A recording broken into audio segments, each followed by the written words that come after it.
ద్వితీయోపదేశకాండము 31వ అధ్యాయం.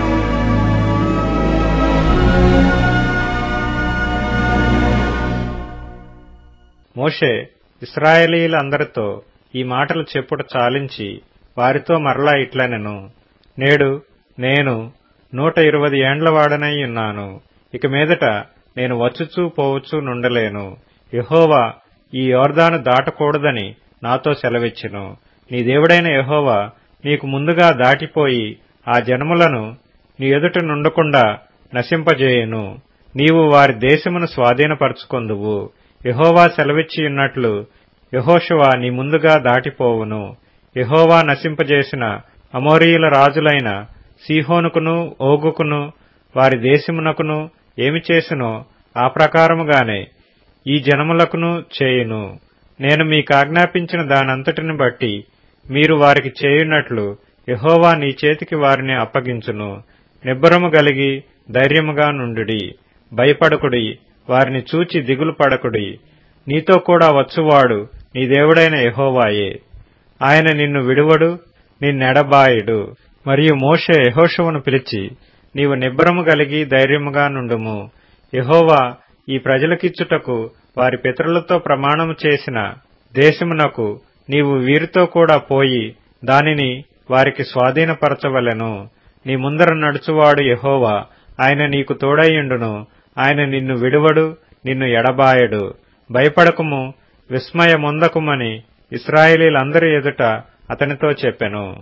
మోషే ఈ ధర్మశాస్త్రమును వ్రాసి యెహోవా నిబంధన మందసమును మోయు యాజకులైన లేవీయులకును ఇశ్రాయేలీయుల పెద్దలందరికీ దానిని అప్పగించి వారితో ఇట్లనెను, ప్రతి 7వ సంవత్సరాంతమున అనగా నియమింపబడిన గడువు సంవత్సరమున నీ దేవుడైన యెహోవా ఏర్పరచుకొను స్థలమందు ఇశ్రాయేలీయులందరూ ఆయన సన్నిధిని కనబడి పర్ణశాలల పండుగను ఆచరించినప్పుడు ఇశ్రాయేలీయులందరి ఎదుట ఈ ధర్మశాస్త్రమును ప్రకటించి వారికి వినిపింపవలెను.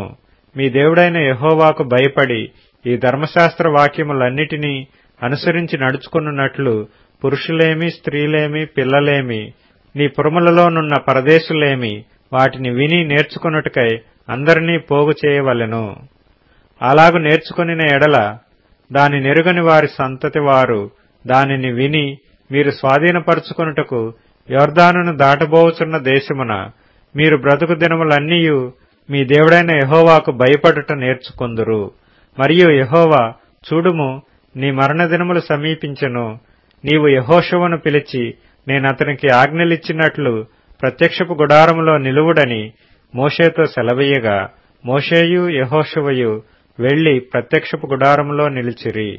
అచ్చట యెహోవా మేఘస్తంభములో ప్రత్యక్షమాయెను. ఆ మేఘస్తంభము ఆ గుడారపు ద్వారము పైని నిలువగా యెహోవా మోషేతో ఇట్లనెను, ఇదిగో నీవు నీ పితరులతో పండుకొనబోవుచున్నావు.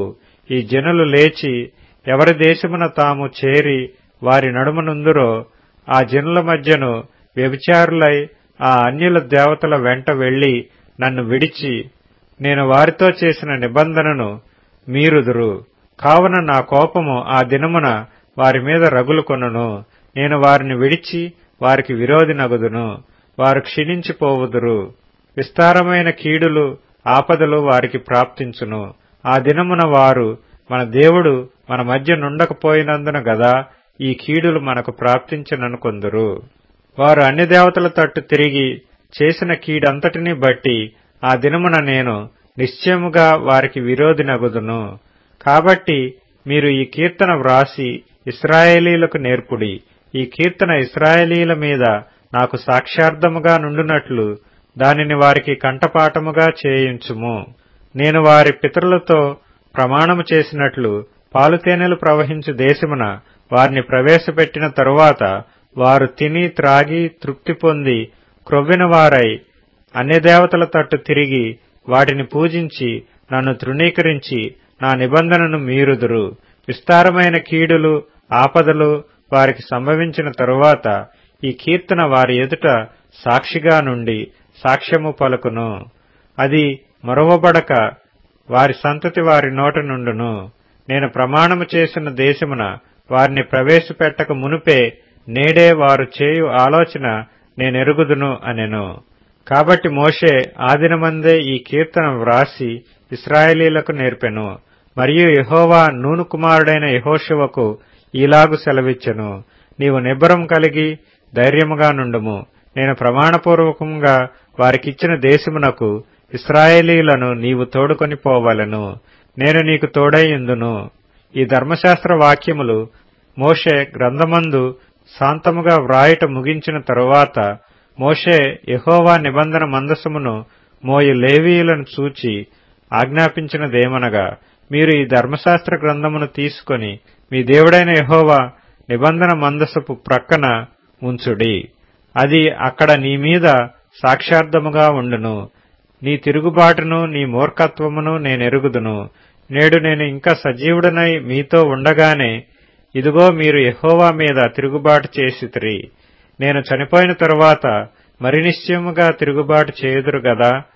మీ గోత్రముల పెద్దలనందరినీ మీ నాయకులను నా యొద్దకు పోగు చేయుడి. ఆకాశమును భూమిని వారి మీద సాక్షులుగా పెట్టి నేను ఈ మాటలను వారి వినికిడిలో చెప్పెదను.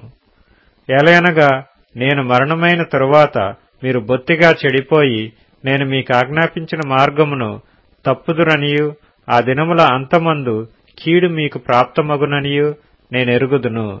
మీరు చేయు క్రియల వలన యెహోవాకు కోపము పుట్టించున్నట్లుగా ఆయన దృష్టికి కీడైన దాని చేయుదురు. అప్పుడు మోషే ఇశ్రాయేలీల సర్వ సమాజము యొక్క వినికిడిలో ఈ కీర్తన మాటలు శాంతముగా పలికెను.